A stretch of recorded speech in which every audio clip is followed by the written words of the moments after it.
Hi everyone, welcome to Between Two Mammoths. I'm out here at the Book and Plow Farm on Tuttle Hill with Ahanu Youngblood from the class of 2025. Ahanu, thanks for being here on Between Two Mammoths. Thank you for having me, yeah. You are from Amherst. You went to Amherst Regional High School. You get to meet people who come out here for the first time from all over the world.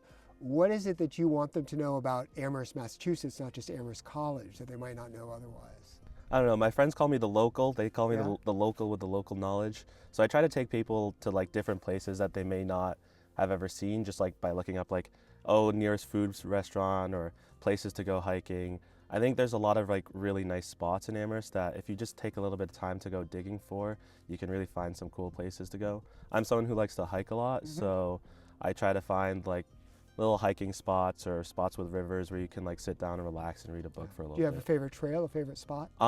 There is a spot just south of here called Mount Pollux, which is a nice open meadow with a singular tree in it. You drive up to a parking lot and then you can go sit around there. It's great for stargazing, so yeah. Nice. You are also an incredibly accomplished snowboarder. Yeah. You've been very involved in the ski and snowboarding team. You've won gold medals in collegiate competition. I think you had a top 20 finish in the U.S. Collegiate Snowboarding Association. Yeah. How did you get involved in snowboarding? So I started when I was 7. My mom put me into lessons after watching a lot of Tony Hawk and Shaun White. But coming to Amherst, I went to the club fair and I met a guy named Harrison Lundy, who's now a really good friend of mine. Yeah. And he told me about the snowboard team and how you could race with different people at different schools on the snowboard team. So that's how I got into it. I've been here for 3 years now on the snowboard team, and it's been one of my favorite experiences at Amherst. There's a competitive aspect which I really like. It's much more of a relaxed environment than a varsity team. So there's not a full commitment to spring and summer, which is actually quite nice because it makes balancing my classes easier. So you can just go in, go to your races, and then you don't have to worry about anything else. So yeah.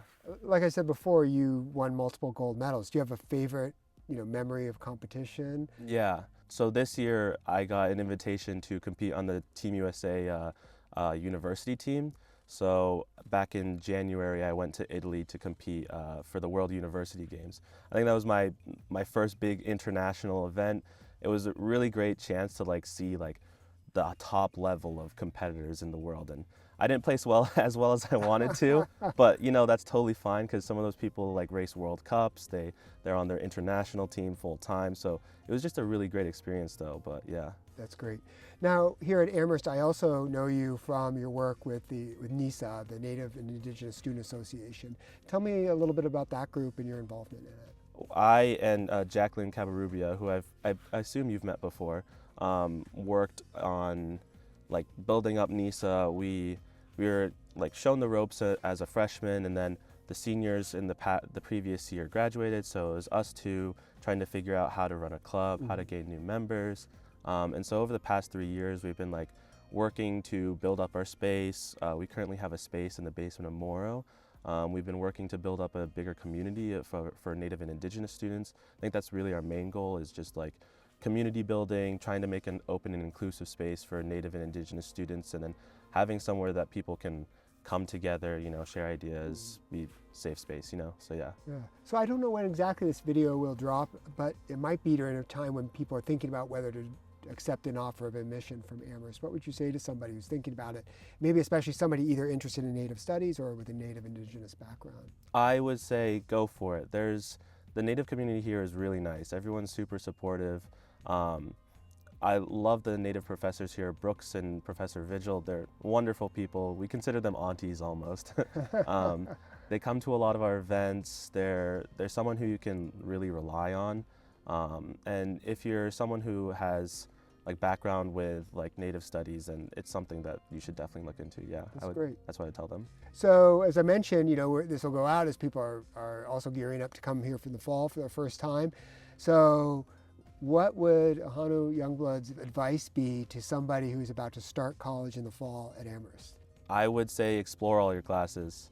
I think I did a pretty good job at doing that, and I got a wide range. So whether it be Spanish classes, I took a Japanese class, a bunch of art history courses, and then I still am doing my major, which is chemistry and computer science. I think exploring classes, it gets you to meet new people, gets you to learn some new interests that you never knew you liked. First year, everybody's looking to make friends. You can find your people. You might not find your people though too until like this year. I found my group of friends, I think, this past year, which has been really nice.